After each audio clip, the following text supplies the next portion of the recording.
já provou a dor, quem sofreu se amargurou, viu a cruz e a vida em tons reais. Quem no certo procurou, mas no errado se perdeu, precisou saber recomeçar. Só quem já perdeu na vida sabe o que é amar, porque encontrou na derrota algum motivo para lutar. E assim viu no outono a primavera, descobriu que é no conflito que a vida faz crescer,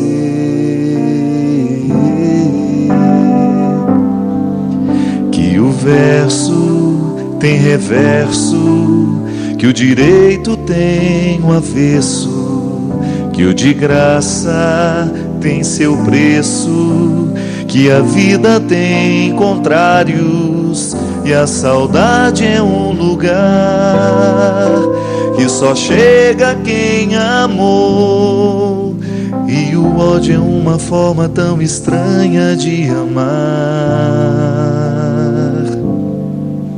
que o perto tem distâncias, que o esquerdo tem direito, que a resposta tem pergunta e o problema a solução, e que o amor começa aqui, no contrário que há em mim, e a sombra só existe quando brilha alguma luz. Só quem soube duvidar pôde enfim acreditar, viu sem ver e amou sem aprisionar.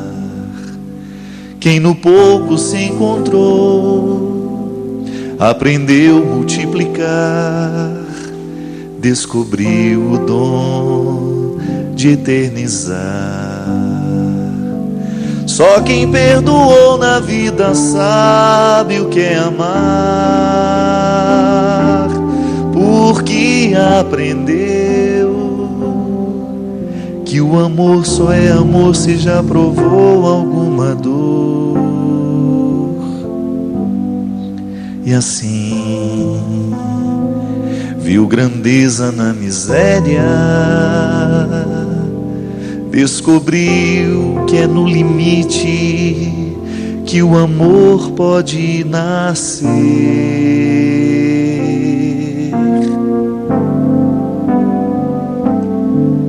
que o verso tem reverso, que o direito tem o avesso, que o de graça tem seu preço, que a vida tem contrários e a saudade é um lugar que só chega quem amou, e o ódio é uma forma tão estranha de amar, que o perto tem distâncias, que o esquerdo tem direito, que a resposta tem pergunta e o problema a solução, e que o amor começa aqui, no contrário que há em mim, e a sombra só existe quando brilha alguma luz. Muito boa noite, é com muito prazer que nós estamos começando mais um programa Direção Espiritual, hoje aqui de Belo Horizonte, capital das Minas Gerais, minha terra querida. E eu gostaria de começar esse programa com uma pergunta: o que é que você faz quando a vida não dá certo para você? Como é que você reage diante de tudo aquilo que não aconteceu do jeito que você esperava? Como é que você costuma reagir diante daquilo que é trágico, daquilo que faz sofrer, daquilo que te desconcerta? Como é que você reage diante de tudo que na vida é contrário? Pergunto isso porque pessoas interessantes costumam nascer da solução que dão para essas realidades. Eu já vi muita gente interessante crescer na vida e tornar-se ainda mais interessante justamente porque soube administrar uma dificuldade. Faz parte da vida humana, né? Sobretudo quando a gente é criança, a gente acreditar que tudo tem que ser certinho, que tudo é muito bonito. Faz parte daquela visão ingênua que a gente tem da vida, né? Que as pessoas são perfeitas, que as realidades são perfeitas, que o mundo é perfeito. Faz parte do contexto da infantilidade, daquilo que é ingênuo. Mas de repente a vida vai nos encaminhando para a gente descobrir que não é bem assim.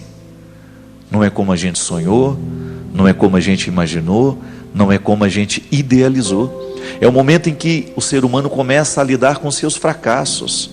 Porque a gente só sabe que é fracasso à medida que a gente toma consciência dele e administra. Não é verdade? Quando a gente é criança, nós vamos sendo contrariados e nós vamos descobrindo que nem tudo é do jeito que a gente quer. E é por isso que no processo da educação, pais e mães, irmãos e todo mundo que faz parte do processo da educação da criança, a verdadeira educação consiste em contrariar na hora certa.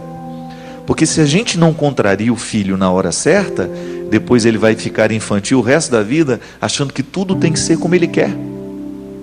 Você já deve ter convivido com pessoas assim, que ficaram infantis durante muito tempo, porque não tinham condições de lidar com os próprios fracassos. Foram pessoas mimadas pela vida. Não enfrentaram as dificuldades porque foram poupadas o tempo todo. E você já deve ter identificado isso em você. Momentos em que você tinha dificuldade de lidar com seus problemas, com as adversidades, com aquilo que era contrário ao que você queria, justamente porque faltou maturidade. Mas você também já experimentou o crescimento que é possível acontecer cada vez que nós sabemos colocar a vida sobre a mesa, descobrir o que a gente não gosta, o que a gente gosta e aprender a conviver com isso. Digo isso, minha gente, porque nós só poderemos alcançar o ideal da santidade que Deus nos propõe o dia em que a gente começa a ter consciência de que o santo se faz a partir dos contrários. É o momento que a gente precisa identificar dentro de nós aquilo que nos desafia para a gente crescer ou para a gente involuir. Involuir é você retroceder, né? É você deixar de avançar. Quantas vezes na vida nós passamos por situações que porque a gente não soube enfrentá-la, porque a gente não soube administrá-la, a gente evoluiu, a gente se transformou numa pessoa pior. Mas o processo de Deus na nossa vida é nos fazer avançar. É a gente descobrir aquilo que hoje está nos contrariando, é a gente descobrir um sofrimento que hoje está agudo dentro de nós, e nós darmos uma direção certa a esse sofrimento, para que ele venha nos amadurecer. Eu gosto muito daquela palavra, eu não sei onde é que está na Sagrada Escritura, que diz que quando a criança ela não tem condições de comer alimentos sólidos, lhe é dado leite, que é o alimento rápido. É fácil engolir, não é verdade? Não dá trabalho tomar um copo de leite, mas dá trabalho comer um prato, arroz, feijão, um pedaço de carne. Mas nós, à medida em que nós vamos crescendo, nós não podemos ficar somente no alimento fácil, porque senão a gente vai morrer desnutrido. O alimento, o leite, é o alimento de um tempo certo da vida. É um tempo controlado, a medicina nos ensina quanto tempo a criança pode ficar só com o leite materno. Mas depois ela começa a ter que fazer o esforço de comer comidas mais sólidas para melhorar até mesmo o seu processo, para o seu crescimento, para o seu desenvolvimento humano. Ela precisa passar do alimento fácil para o alimento mais difícil de ser digerido. O organismo vai se adaptando a essas mudanças. A fisiologia nos ensina tantas coisas sobre a vida espiritual. E a Sagrada Escritura, quando coloca isso, está justamente nos mostrando que, da mesma forma como a fisiologia precisa de coisas mais fáceis no início, com o tempo ela vai pedindo também realidades mais difíceis, mais complexas. É como aprender matemática. A gente só será capaz de realizar operações de álgebra se um dia a gente aprender que 1 mais 1 é igual a 2. Quando nós passamos pelas operações simples, a maturidade espiritual humana, minha gente, passa pelas mesmas regras. Se eu não soube administrar os pequenos conflitos que a vida me ofereceu, eu não vou conseguir lidar com as grandes dificuldades que a vida vai me oferecer à medida que o tempo passa. E é interessante isso, porque ninguém está livre disso. Envelhecer é você lidar com os limites da vida. A disposição que você tinha na sua juventude, você não tem mais hoje. Mas quem disse que isso é perder? Isso é perder quando você olha apenas de um foco. Mas se você amplia a visão que você tem do envelhecimento, você vai descobrir que a idade, a velhice, a maturidade vai lhe dando oportunidades de você lidar com você mesmo de um jeito novo. Você começa a esbarrar no limite de forma positiva e você descobre naquele limite uma causa de crescimento para você.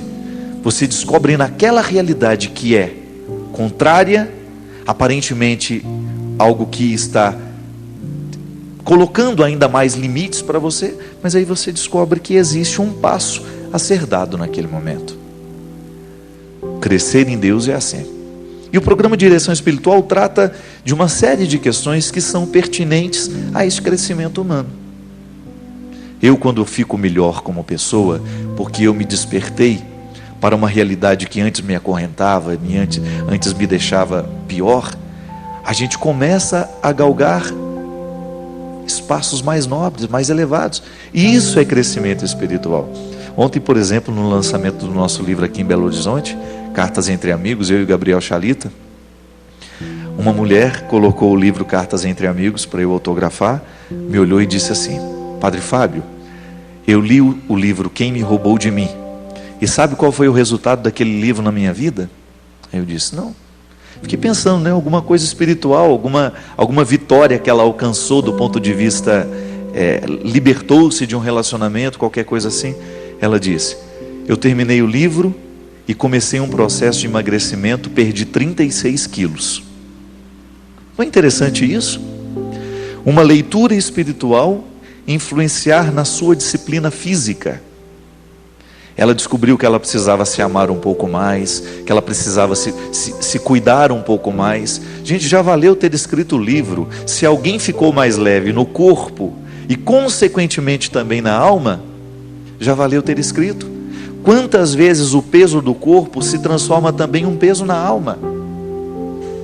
Está certo que existem pessoas leves no peso do corpo e pesadíssimas na alma, mas a gente sabe, já dei esse exemplo, o grande Nuno Cobra, que foi o personal trainer do Ayrton Senna durante muitos anos, escreveu um livro belíssimo fazendo essa associação da saúde física com a saúde espiritual.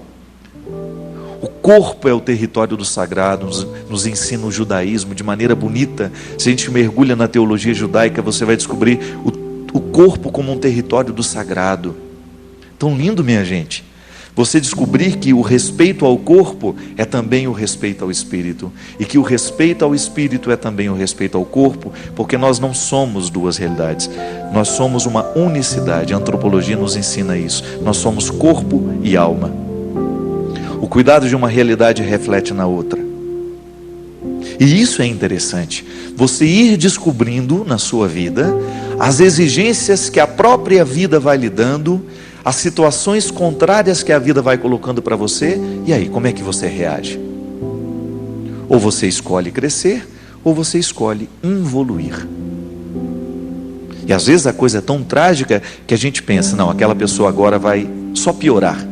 E de repente ela reage de uma maneira tão nova. Por quê?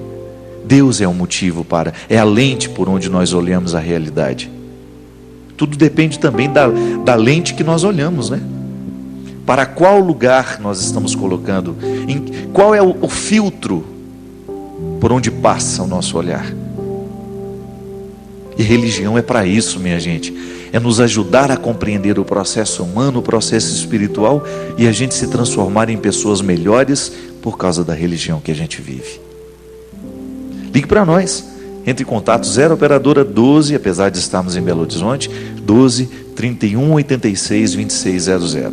Neste momento, existem algumas pessoas prontas para atenderem a sua ligação, para você deixar o seu pedido de aconselhamento, o seu pedido de oração, você colocar o seu coração. Às vezes você está precisando de alguém que lhe escute, é só isso. Às vezes, para a gente avançar, a gente precisa jogar o peso fora. E a Canção Nova é um lugar que recolhe o seu peso, sim. Nós levamos a sério aquela palavra de Jesus: vinde a mim, todos vós que estáis cansados, com os pesos da vida, que eu vos aliviarei. Uma palavra que a gente escuta, uma palavra que a gente dá, às vezes é o mecanismo através do qual Deus alivia o peso das pessoas que nos assistem.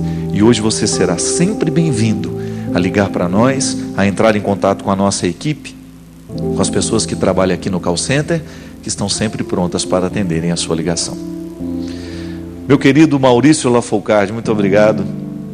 Para quem não sabe, né, vai ter a oportunidade de mostrar hoje. Maurício já trabalhou comigo, ele é músico da Celina Borges, foi músico muito tempo da Celina Borges, está atualmente com ela ainda, não está? Tá. O Maurício é que faz o meu site, então todas aquelas coisas interessantes que você vê lá, ele que administra. Muito competente esse menino.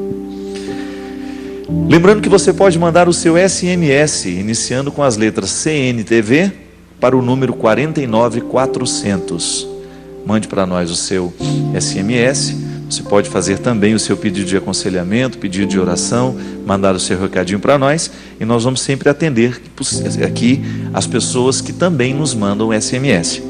Como foi o caso da Rosa, de Cristinópolis, lá do Sergipe, que mandou na semana passada: Padre Fábio, qual é o significado do jejum?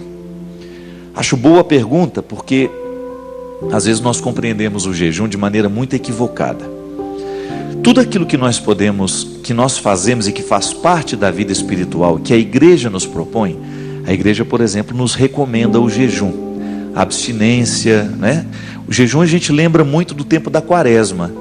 Então, durante 40 dias eu fico sem comer chocolate, durante 40 dias eu fico sem beber cerveja. Cada um escolhe aquilo que é, né? Tem gente que tem que escolher ficar calado, né? Porque fala demais, né?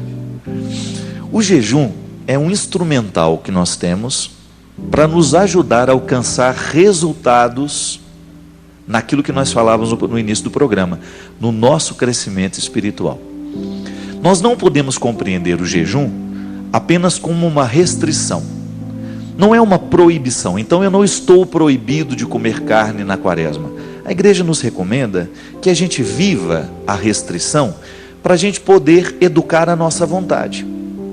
Então, se eu sou capaz de viver a disciplina de dizer: não, hoje eu não vou comer carne porque eu estou colocando diante do meu coração um sacrifício para agradar a Deus. Mas o que desse meu sacrifício pode verdadeiramente chegar ao coração de Deus, gente? É aquilo que Ele transforma dentro de mim. Porque o que agrada a Deus não é a restrição, mas sim o resultado da restrição. A mãe não vai ficar feliz porque o filho ficou ajoelhado no milho lá de castigo. Ela não fica feliz quando ela coloca o filho numa restrição. Hoje você não vai assistir televisão. O que vai deixar a mãe feliz não é o filho ter obedecido, ficar sem ver a televisão. Mas é o que? O ficar sem ver a televisão vai provocar no coração do filho. Porque depois, antes de desobedecer, ele vai pensar duas vezes. Então veja bem, a restrição neste caso, dentro do processo da educação dos filhos, nos ensina alguma coisa sobre o jejum. O filho viveu uma restrição, a mãe proibiu de ver TV por 2 dias, ele obedeceu. E durante aquele tempo em que ele está obedecendo, ele repensa a atitude cometida, e que foi errada. E depois ele pensa 2, 3 vezes antes de fazer de novo. Então significa que a restrição alcançou um processo educativo, norteou a consciência daquele menino para um caminho novo. É verdade, aquele tempo que eu fiquei sem ver TV me fez pensar nisso, me fez pensar naquilo, o fortaleceu para ele ser uma pessoa melhor. A mesma coisa, minha gente, quando nós vivemos o processo da restrição que o jejum nos propõe, a gente tem que ligar essa restrição a alguma forma de crescimento. Eu particularmente penso que nós estamos cada vez mais avessos, né? Nós não queremos muito sacrifício na vida. Pode observar que nós somos frutos de uma geração em que as coisas vêm muito fácil, né? Você vê aí na televisão às vezes, né? Você compra um aparelhinho, coloca na barriga e aquilo vai te deixar com um abdômen maravilhoso, né? Você toma uma cápsula e emagrece não sei quantos quilos. Tudo mentira, porque não existe milagre. Depois você vai ler lá nos produtos, né? Está lá: este produto só tem eficácia se for feito durante um processo de dieta alimentar, de atividade física. Então, pronto. Então, o que verdadeiramente nos transforma é o rigor e a dieta que a gente vai seguir no dia a dia. Eu tenho vontade de comer 2 barras de chocolate todos os dias, mas eu não como, porque eu sei que ela não faz bem à minha saúde. Eu sei que eu vou entupir as minhas veias, eu sei que eu vou ficar entupido de colesterol, eu sei que eu vou provocar um mal terrível às minhas artérias. Então, para não cometer esse mal terrível contra as minhas artérias, eu deixo de comer. Está vendo que a restrição tem um aspecto positivo, eu estou tendo em vista a minha saúde. A mesma coisa entra na dimensão das promessas, né? Olha, eu vou fazer promessa para Nossa Senhora, para Jesus me fazer isso, e aí eu vou subir de joelhos a escadaria da igreja. Veja bem, Deus não fica feliz quando eu subo a escadaria de joelho. Deus fica feliz quando eu verdadeiramente cumpro o compromisso com Ele de ser bom. Deus ganha uma chance no mundo cada vez que eu sou bom por Ele. Esse é o verdadeiro significado do jejum. Então eu começo a administrar coisas no meu dia a dia para eu exercitar a minha disciplina. Porque ninguém pode ficar bom nessa vida se não tiver disciplina, minha gente. Uma vez perguntaram para o Rui Barbosa qual era o segredo da sua inteligência brilhante, da sua sabedoria. Sabe o que ele disse? É que o sol nunca me surpreendeu na cama. Significa que ele levantava cedo. Significa que ele tinha uma disciplina de leitura, de estudos. Se a gente quiser ficar bom na vida, a gente tem que se disciplinar. O cantor vai estudar cantar, o músico vai... Não é verdade, Maurício? Quantas vezes você precisou ficar lá repetindo a mesma nota, o mesmo exercício musical? Eu, como padre, qual que é meu exercício? Eu tenho que o tempo todo me exercitar no conhecimento teológico, no conhecimento geral. Por quê?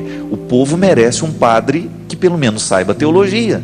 Eu tenho tantos amigos padres e graças a Deus o meu programa é assistido por muitos padres, muitas religiosas, gente por esse Brasil afora que faz diferença na vida do povo. Ontem eu estava pensando sobre isso, minha gente. Lá, depois que terminou os autógrafos, a gente estava lá conversando, eu, o Gabriel, o João aqui do Pitágoras, que dirige a Rede Pitágoras aqui em Belo Horizonte, a Rosane, que foi secretária de Educação lá do estado do Amazonas. Aí a gente estava conversando sobre o quanto, e a Rosane me falava isso, falou: padre, o senhor tem um programa de televisão toda semana, o senhor tem um poder de comunicação, porque o senhor atinge muita gente. E ontem, né, quando passava aquelas pessoas, aliás, eu não gosto muito desse negócio de ficar dando autógrafo em livraria, porque o nosso encontro com as pessoas é muito rápido, né, e às vezes não dá tempo de ouvir o que a pessoa tem a dizer. São tantas coisas bonitas que às vezes as pessoas falam disso. Mas não é mágica o que o programa de televisão pode fazer. O que o programa de direção espiritual faz na vida das pessoas não é mágica. Põe esse povo para pensar, põe esse povo para rezar, põe esse povo para viver melhor. É a força da palavra de Deus nos motivando a tomar uma iniciativa. Gente, o diabo mora no corpo preguiçoso, eu costumo dizer isso. O diabo mora na mente preguiçosa. O diabo faz a festa em quem é preguiçoso. Ao contrário que Deus vence o tempo todo na pessoa que tem disciplina. Pode observar isso. Estamos falando dos padres, por exemplo. Quantos padres que estão aí já se formaram na teologia, às vezes tem 10, 20 anos que se formaram na teologia, nunca mais leram um livro de teologia. Não podemos. O povo merece que nós façamos constantemente a nossa evolução, a nossa atualização teológica. E isso é bonito, você vê, você encontra quantos padres que a gente encontra pelo Brasil afora, que estão estudando, que não pararam no tempo, que não se limitaram a ficar administrando a paróquia, mas tem uma disciplina no dia a dia, né? Para poder fazer do seu trabalho, da sua vida, poder fazer naquele momento que está ali cuidando da sua paróquia, administrando a sua paróquia, ter a oportunidade de ter um momento de disciplina, onde ele possa ter o seu momento pessoal de cultivo, de oração, de vida pessoal, de estudo.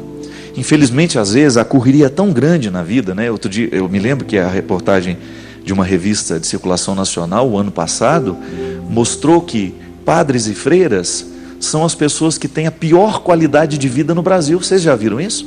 O ano passado saiu uma reportagem. Por quê? Por causa do acúmulo de trabalhos, por causa do acúmulo de atribuições e até mesmo por causa do preconceito da sociedade com a figura do padre e da freira. Muitas vezes nós não temos o direito de cuidar da nossa saúde, porque as pessoas acham que a gente não tem direito.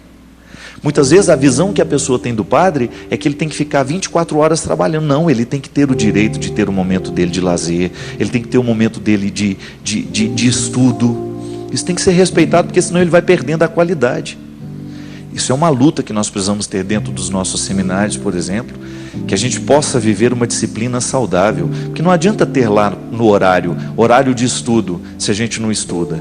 Eu, como seminarista, tenho que ter consciência de que amanhã, como padre, a sociedade vai me exigir. Eu preciso representar bem essa igreja. Eu preciso qualificar cada vez mais o meu ministério sacerdotal. O jejum nos ensina isso. Você precisa ser um bom advogado, mas você não será um bom advogado se você não tiver a sua disciplina de atualizar-se, de buscar um conhecimento cada vez mais atualizado, de você procurar superar-se, de você buscar no seu dia a dia o sacrifício nosso de cada dia. Cada um sabe do sacrifício que precisa ter para crescer. Agora, se eu digo eu não quero sacrifícios, eu jamais vou conseguir ser alguém nessa vida. Se o estudante que quer passar no vestibular não vive o seu sacrifício todos os dias, não vive o seu jejum, a dimensão bonita e positiva da restrição, hoje eu não vou ao clube, hoje eu não vou jogar o meu futebol, hoje eu não vou fazer isso, por quê? Porque eu tenho um bem maior a ser alcançado. Então hoje eu tenho urgência disso, então eu vou fazer uma administração da minha vida e vou viver o sacrifício positivo para que eu alcance o resultado. Isso é o significado bonito, humano e espiritual, para unir as duas realidades. É o crescimento que o jejum pode nos proporcionar, e é isso que move o nosso coração para essa santidade que Deus espera de nós. Tá bom? Continue ligando, 0 operadora 12 31 86 2600. Nós vamos para um rápido intervalo, mas a gente volta já já com o programa de Direção Espiritual.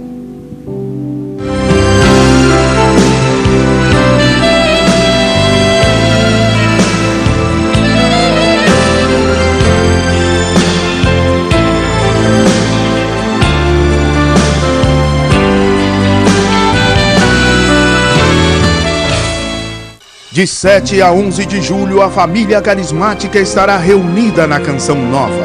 28º Congresso Nacional da Renovação Carismática Católica. Presenças de Dom Alberto Taveira, Ironi Espudaro, Padre Eduardo Dogat, Marcos Volcan, Glória Polo e muito mais. Prepare o seu coração para juntos proclamarmos: Jesus Cristo é o Senhor. Como casal, é rezar e abrir o coração para Deus juntos. A Canção Nova tem a alegria de oferecer a você o livro Quando o Casal Reza, de Ricardo e Eliana Sá. Porque a gente experimentou os benefícios na nossa própria vida. Um guia de oração e espiritualidade que trará resultados surpreendentes na vida do casal. Adquira o livro Quando o Casal Reza e descubra a força poderosa da oração de um casal que se une para rezar. Uma porta se abriu para nós. E nunca mais se fechou. Mais de R$1 milhão arrecadados na campanha SOS Nordeste de 2008 foram investidos em atendimento imediato e reconstrução.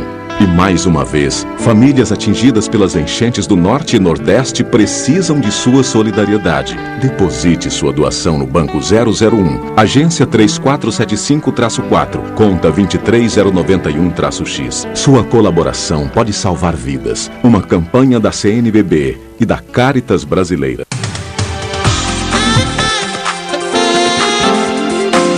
Não esqueça, amanhã temos o programa Minha Família é Assim, às 3h30 da tarde, onde vamos falar sobre a influência da mídia na vida familiar.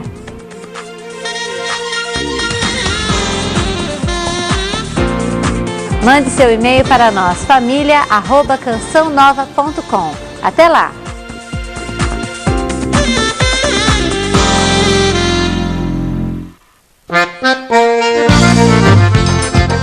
Olá, Lisboa, com você mesmo que eu quero falar. Dia 18 de julho eu estarei indo para a Terra Santa, uma linda peregrinação, com a Márcia Correia, minha esposa, e com o Padre Hamilton. Ligue a prova de Maria, 12 3186 2055, 18 de julho. Já pensou? Padre Hamilton, você, a Márcia Correia e eu na Terra Santa? Ah, vai ser demais, gente.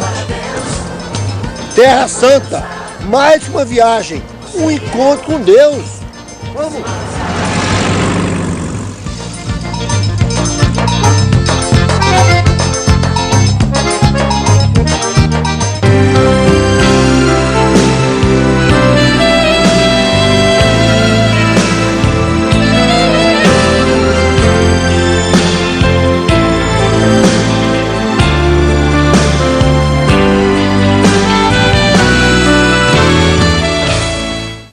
Olá, meus amigos, estamos de volta com o programa Direção Espiritual. Obrigado você que está ligando, 0 operadora 12 31 86 2600. E você que está mandando o nosso SMS. Você que quer mandar aí, inicie com a letra CNTV para o número 49400. Hoje a gente está aqui em Belo Horizonte, fazendo o programa daqui. Estamos muito felizes e queremos agradecer o pessoal da Talher de Prata, que forneceu os móveis para o cenário, e também o Criar Flores, que ofereceram também essas flores tão bonitas que estão aqui. Muito obrigado mesmo pelo carinho do povo mineiro, sempre com a Canção Nova. Obrigado mesmo. Fez um ano agora, não foi? Ontem? Não, essa semana. Eu estava vendo a reportagem. Na próxima quarta-feira, dia 17, eu estarei na Exposição Agropecuária de Americana. E eu gostaria de chamar a atenção do público aí dessa região, porque vai ser uma noite muito especial. Nós vamos fazer o lançamento do DVD Eu e o Tempo. Mas o motivo desse show para nós é muito especial. Nós ganhamos um espaço dentro da Exposição Agropecuária de Americana. Esse dia, toda a renda, nós da nossa parte, né? Talentos Produções, todo o nosso trabalho, os nossos músicos, nós faremos um evento beneficente para o Hospital do Câncer de Barretos. Nosso querido Henrique Prata, que já administra de maneira tão bonita, tão grandiosa, esta obra que assiste os pacientes de câncer, um hospital internacionalmente conhecido pela competência, pelo trabalho bonito que eles realizam. Então nós vamos dar a nossa contribuição lá na festa de Americana, no dia 17, na quarta-feira, e depois nós também vamos na festa do Peão Boiadeiro de Barretos, para fazer também o show beneficente para o hospital. E é um jeito que a gente tem de ajudar. Lembrando que você também que tem aí alguma obra assistencial, você que tem algum trabalho bonito, que precisa da nossa ajuda, nós temos uma agenda bastante cheia para este ano. Mas já entre em contato com a Talentos, faça a sua solicitação. Nós queremos nos transformar em parceiros dessas obras. É um jeito que nós temos de fazer a música católica, o nosso trabalho reconhecido, também possa ajudar tantas realidades que precisam para poder continuar existindo. Então nós já temos essa parceria com o Hospital de Barretos, queremos ter também com muitas outras obras, assim como estou tendo também com a Sociedade Viva Cazuza lá no Rio de Janeiro. Um grande abraço para a Lucinha Araújo, que é a mãe do Cazuza, que faz um trabalho lindo, gente. As crianças que são assistidas, crianças aidéticas, tão lindo carinho, que outro dia eu estava conversando com a Lucinha, e ela estava me dizendo assim: padre, o nosso principal objetivo na Sociedade Viva Cazuza é a gente cuidar das crianças, mas eu quero que o cuidado com essas crianças seja cada vez mais qualificado. Eu quero dar conforto a essas crianças.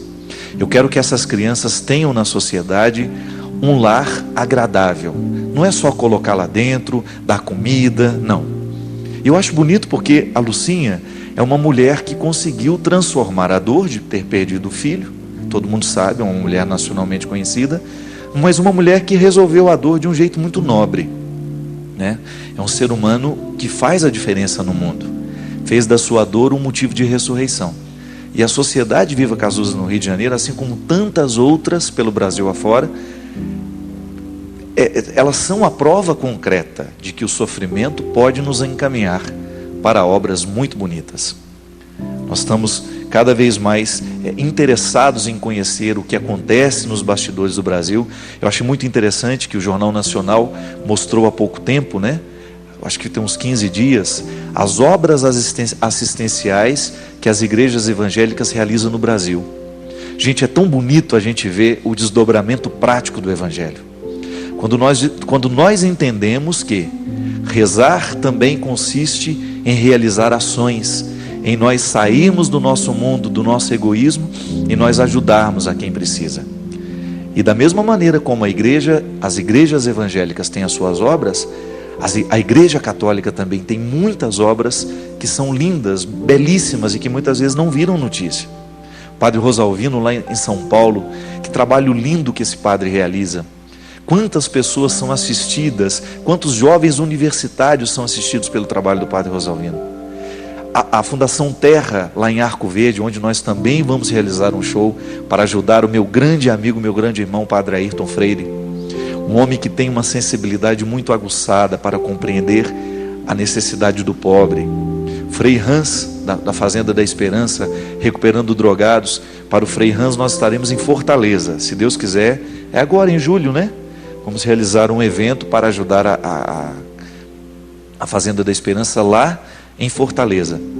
E é bonito, você que tem aí alguma coisa, mande para a Canção Nova para que a gente possa conhecer o seu trabalho.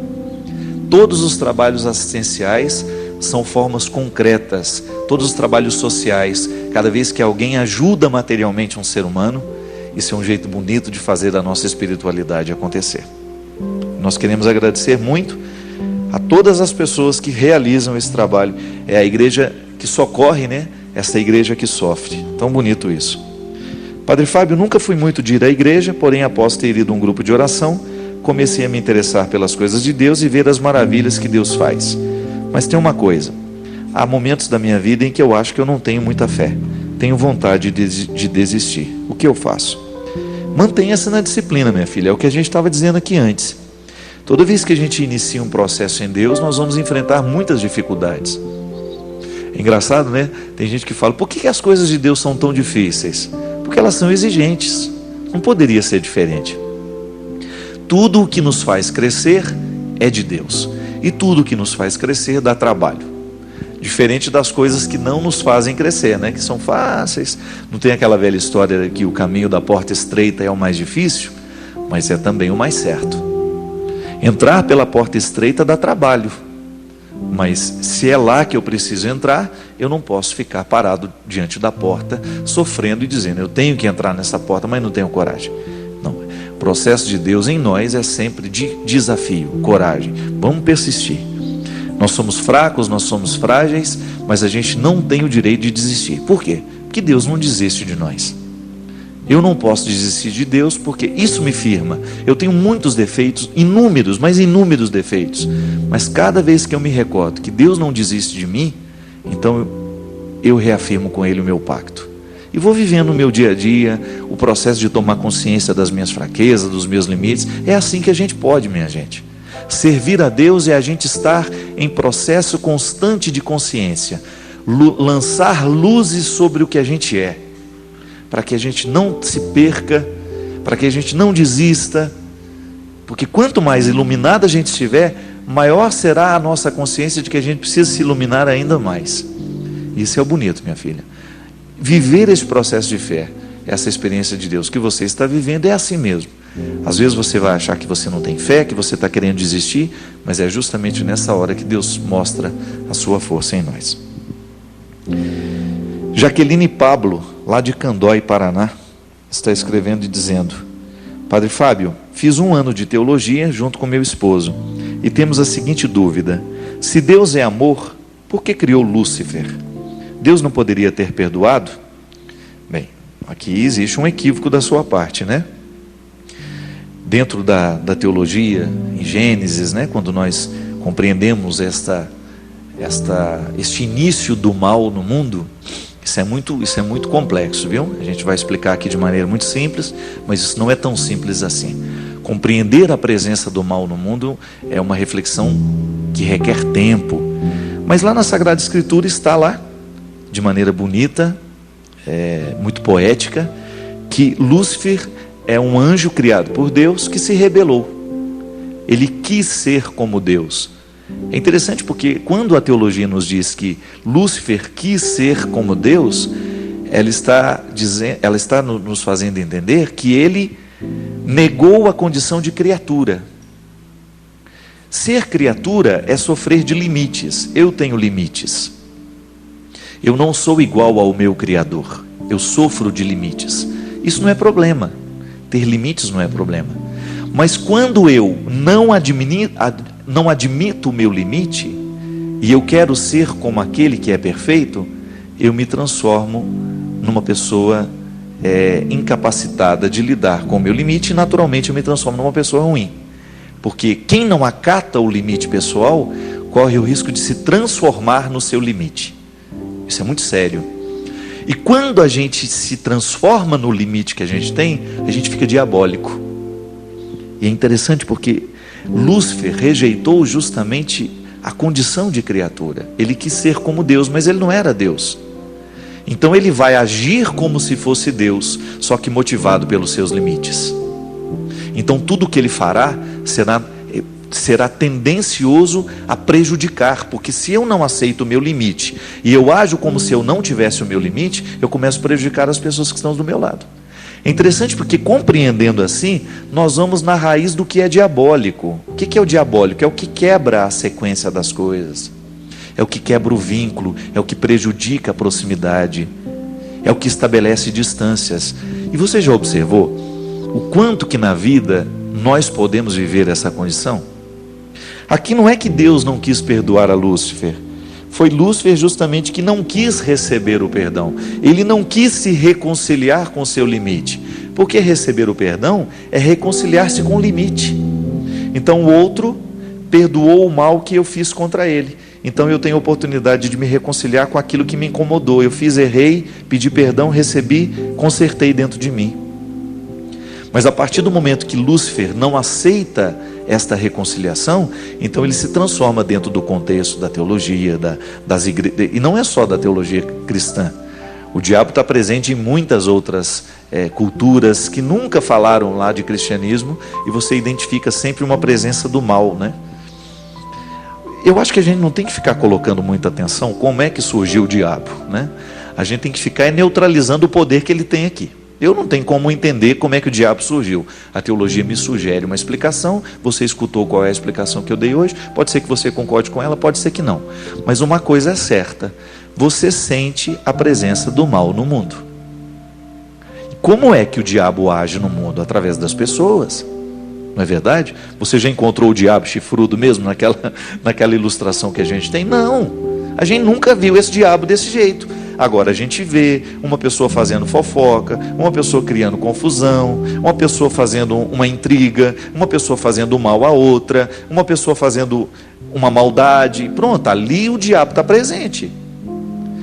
Nós temos a oportunidade de legitimar a presença do diabo no mundo quando a gente faz o que ele gosta. Então não fique perdendo tempo. Como é que nasceu o diabo? Fique perdendo tempo e se ocupando de como o diabo ganha oportunidade no mundo a partir de você. Então, se você percebe que você está fazendo coisas ruins, que você está sendo maldoso, que você teceu um comentário que não foi bom, não edificou, cuidado, o diabo está agindo através de você. O diabo age, minha gente, através das realidades, né? Quando você percebe que uma pessoa está sendo induzida ao mal porque a outra estava parecendo boazinha com ela. Quantas pessoas ruins entram na nossa vida com a carinha boa, sorrindo para a gente, e depois dá a rasteira, comete a atrocidade. O diabo entra na nossa vida através das drogas, dos vícios, né?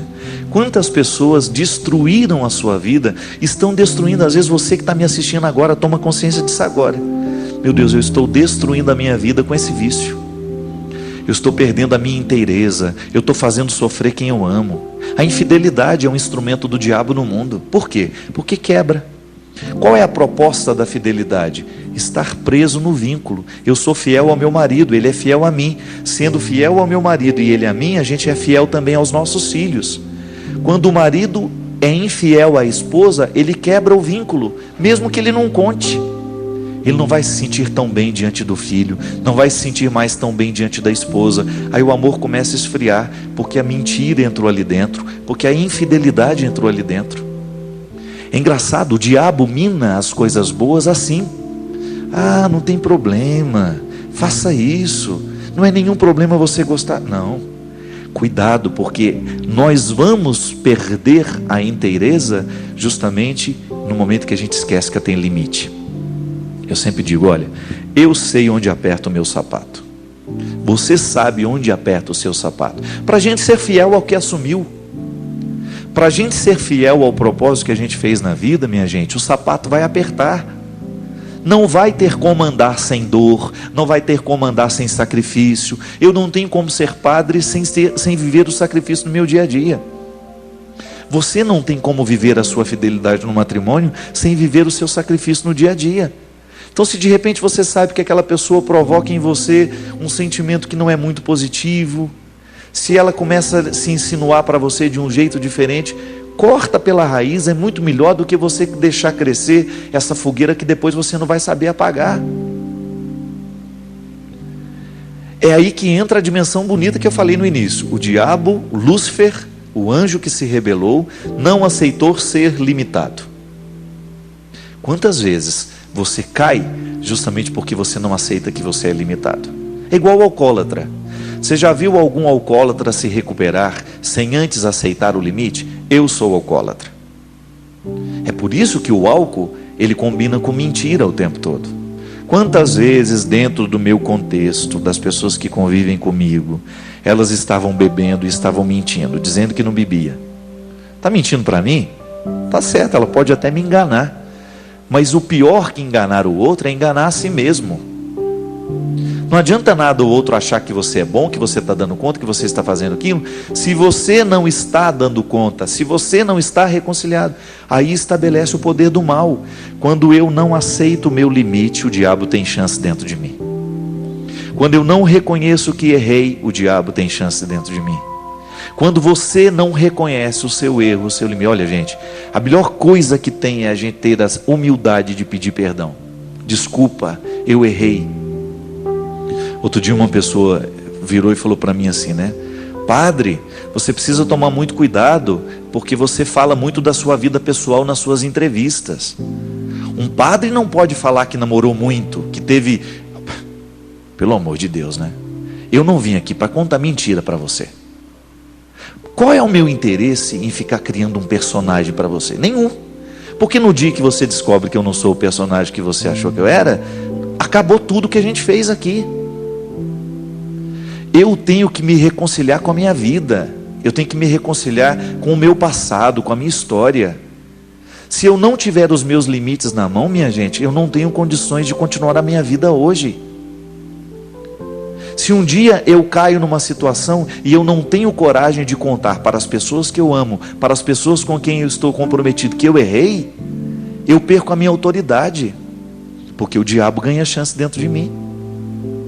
Esse processo novo da vida, quando você vive um processo novo, eu estou vivendo um processo novo, é nesse momento que o diabo vai criando brecha para entrar, para poder atrapalhar, porque não quer ver a nossa felicidade. Mas como é que ele vai agir? É através de nós mesmos, quando nós permitimos que realidades que não são parte do nosso projeto comecem a minar o que a gente faz. Então você começa a ser infiel, porque você permitiu ficar olhando de um tempo mais demorado para aquela menina que lhe atrai. Você começa a olhar para o rapaz, sabendo que não pode, mas mesmo assim você fica atraída por aquele jogo de sedução. Daqui a pouco, eu ouso dizer que a traição começa na hora que a gente começa a permitir olhar para o outro. A castidade vai embora na hora que você começa a olhar para o outro de um jeito que você não poderia olhar, não é verdade? Se existe uma pessoa que representa perigo para a minha vida afetiva, para a minha vida de castidade, eu tenho que ter sensibilidade de colocar um limite para aquilo. Os meus amigos que vivem a castidade sabem disso. Todos nós que somos padres, que somos religiosos, que lutamos para viver essa dimensão da vida, nós sabemos quais são os limites que nós temos. E todo mundo cai nisso, mas cai como? Às vezes nem é na prática, minha gente. Cai na permissão. Claro que a castidade é muito mais do que uma restrição à sexualidade, né? Isso é um detalhe dela. Quantas vezes você encontra um pastor, por exemplo, que não tem nenhuma restrição à vida sexual? Por quê? Porque ele se casou, ele vive as duas dimensões bonitas do sacramento, a dimensão unitiva, a dimensão procriativa. Ele faz da sua sexualidade uma experiência de amor com a sua esposa, e no entanto ele tem um discurso maravilhoso, ele tem uma experiência de Deus belíssima. Por quê? O amor o faz o viver, essa união carnal o conecta ainda mais a Deus. Então não é a restrição que dá ao padre alguma autoridade, não, é o que ele faz dessa restrição, é o valor que ele busca, e isso é bonito. O amor carnal é bonito, nós não vivemos uma oposição a isso, não, pelo contrário. O amor carnal que você vive no seu relacionamento, ele é lugar da sua castidade também, sabe por quê? Porque aí você dilata o conceito de castidade. Castidade é você ser do outro. Então você vive a dimensão bonita da sua castidade dentro do seu casamento, mesmo que você faça sexo com a sua esposa. Porque você se desdobra no amor que você tem à sua esposa, ao amor que você tem aos seus filhos. Então você não trai a sua esposa porque você também não quer trair o seu filho. E aí nós vamos descobrindo que a presença do mal no mundo está justamente no momento em que nós nos esquecemos disso. Então, eu deixo de cuidar do meu jardim, aí ali começam a crescer as ervas daninhas. Eu deixo de cuidar daquilo que é especial na minha casa, então a infidelidade começa a infiltrar e ganhar corpo e espaço dentro de nós. Então essa é a explicação que a gente tem, minha filha. Lúcifer não quis o perdão porque não se aceitou limitado. E nós também, volto a dizer, firmamos a presença do diabo no mundo cada vez que nós não aceitamos os nossos limites, e cada vez como que a gente vive achando que nós somos os superpoderosos e que a gente não precisa viver a experiência da restrição. A Amélia Filha, lá de Chapadinha, no Maranhão, escreveu assim: Padre Fábio, quando é que a gente perdoa? Quando a gente esquece ou quando a gente aprende a conviver com quem ofendeu? Com as duas realidades, minha amiga. O perdão, ele tem que atingir o nosso jeito de interpretar o outro. Por isso que ele tem que ser uma espécie de esquecimento para quem tem mais facilidade, porque está muito ligado ao temperamento, né, à personalidade da pessoa. Então tem gente que hoje viveu uma experiência aqui e amanhã nem lembra mais.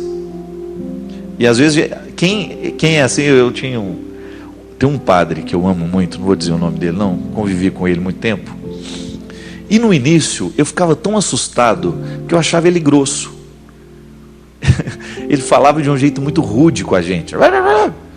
Mas depois eu descobri que aquela palavra rude que ele proferia não correspondia aos sentimentos que ele tinha. É um homem doce, um homem extremamente sensível, um homem que não guarda rancor. Então veja bem, é uma personalidade. Às vezes ele machucou alguém aqui hoje, ele nem sabe que machucou, porque é o jeito dele ser. O outro ficou lá todo ferido, todo machucado, porque é muito sensível, muito assim, mas ele nem sabe que machucou. Por exemplo, essa pessoa geralmente tem uma facilidade muito grande de esquecer. Esquece que machucou e esquece que foi machucado também. Mas tem gente que não. Então o perdão, ele precisa ser trabalhado. Nas pessoas que têm a facilidade de esquecer, o melhor é esquecer mesmo. Você olhar para aquela pessoa de um jeito novo. Porque se toda vez que você olha para ela, mas você já fez isso, você já fez aquilo, cria um clima de desconfiança, né, que não permite o outro ser novo. Agora há um jeito diferente também. Quando nós temos dificuldade de esquecer, a gente precisa então trazer o outro para a nossa vida da mesma maneira como você disse. Eu aprendo a conviver com aquele que me machucou. Como é que você vai aprender a conviver? Neutralizando, para que você dê ao outro a oportunidade de ser novo. Mesmo que de vez em quando você se recorde daquilo que ele fez, mas você não vai permitir que a recordação, já que você tem dificuldade de esquecer, você não vai permitir que a recordação fique determinante sobre o outro. O Padre Zezinho tem uma frase muito bonita, eu repito ela sempre: um erro na vida não pode se transformar numa vida de erros. Às vezes nós fazemos isso com as pessoas. Um erro que ela cometeu contra a gente, a gente começa a ver aquela pessoa o resto da vida a partir daquele erro que ela cometeu. Então, eu não aprendi a conviver com ela. Eu não dei a ela uma oportunidade de superar o que eu sabia sobre ela. Porque nós vamos nos machucar. Nós não somos perfeitos. E o interessante é que, quanto mais você precisa perdoar, quanto mais você perdoou, mais você descobre que aquela pessoa é essencial na sua vida. Porque se não é essencial, minha gente, você manda ela embora uma vez e nunca mais ela volta. Agora, se você insiste, se você briga e depois insiste em retomar aquela pessoa na sua vida, isso é uma prova concreta de que você ama, de que ela é especial para você. E aí você vai convivendo. Claro, quanto mais a gente neutraliza isso, né? A gente precisa purificar o nosso jeito de ser com o outro. Eu não quero morrer machucando as pessoas que eu amo do mesmo jeito que eu machucava o ano passado. Eu quero aperfeiçoar dentro de mim o meu jeito de amar. Então eu vou aprendendo a conviver com o outro. Se eu não consigo esquecer o que ele fez, então eu vou tentando colocar na minha vida um jeito novo de olhar para ele. Ele não é o erro cometido. Então, todos os dias eu faço o esforço de dar a ele uma nova oportunidade. É assim que a gente vence, né? É assim que Deus nos trata. Não pode ser diferente, né? Você imaginou se Deus desistisse da gente? Olha quantos erros você já cometeu na vida. Quantas coisas ruins você já fez. Quanta maldade, quanto pacto com o diabo a gente já fez na vida. E Deus não desistiu de nós. O fascinante em Jesus é isso, minha gente. É a gente descobrir que Ele tem um olhar novo para nós todos os dias. Isso é salvação. O diabo nos olha do mesmo jeito. Isso é condenação. Ele nos olha do mesmo jeito com os olhos pessimistas. Você não vai dar certo não, viu? Você vai errar de novo. É assim que o diabo nos olha. Mas Deus nos olha de um jeito novo. Deus nos olha sorrindo todos os dias, como se Ele não estivesse se recordando do que a gente fez no passado. E aí Ele sorri e faz uma nova proposta para você. Não deu certo ontem? Hoje quem sabe pode dar. E aí a santidade consiste em você ter disposição de corresponder ao que Deus espera de você. Vai dormir com essa certeza hoje. O diabo olha para você com olhos pessimistas, mas Deus não. Deus olha para você cheio de esperança. Ele tem absoluta certeza que o que Ele deixou dentro de você é o suficiente para você dar certo. Mas Ele tem certeza também que aquilo que Ele deixou dentro de você, você vai trabalhar para melhorar ainda mais. E por isso você pode dar certo. Graça de Deus se encontrando com o esforço humano. Realidade divina sendo acolhida na realidade humana. Vai dormir com essa esperança. O que passou hoje, o que não deu certo até o dia de hoje, não precisa prevalecer. E os erros que você cometeu na vida não precisam ser determinantes para que você viva uma vida de erros.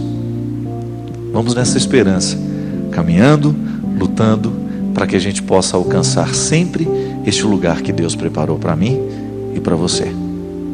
Derrame sobre nós, sobre a nossa vida, a sua bênção. Ele que é Pai, Filho e Espírito Santo. Amém. Até quinta-feira que vem, se Deus quiser. Que o verso tem reverso, que o direito tem o avesso, que o de graça tem seu preço, que a vida tem contrários e a saudade é um lugar que só chega quem amou, e o ódio é uma forma tão estranha de amar. Que o perto tem distâncias, que o esquerdo tem direito, que a resposta tem perguntas, que o problema...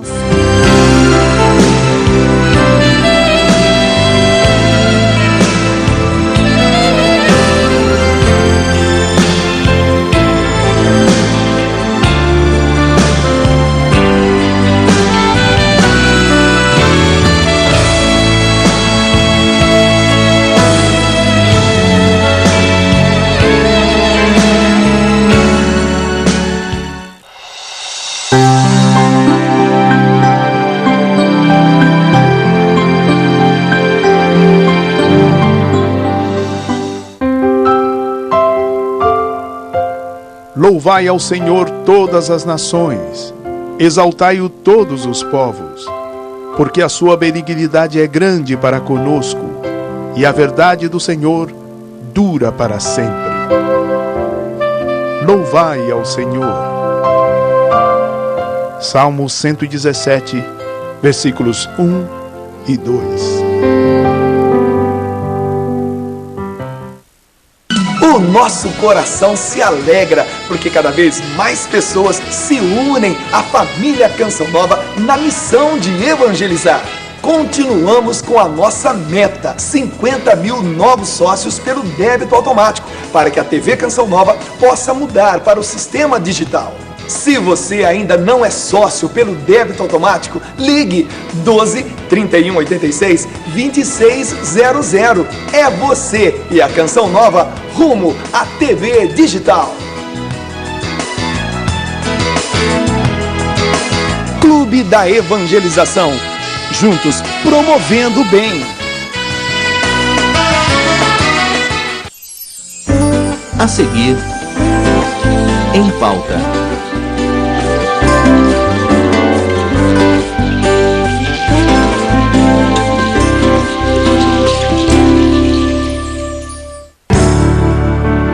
Tantos foram os caminhos percorridos por São Paulo: Antioquia, Atenas, Corinto, Éfeso. Em cada lugar uma marca, uma palavra semeada.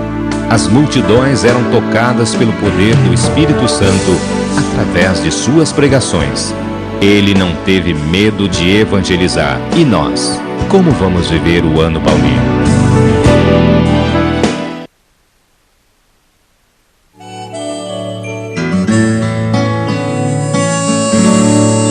TV Canção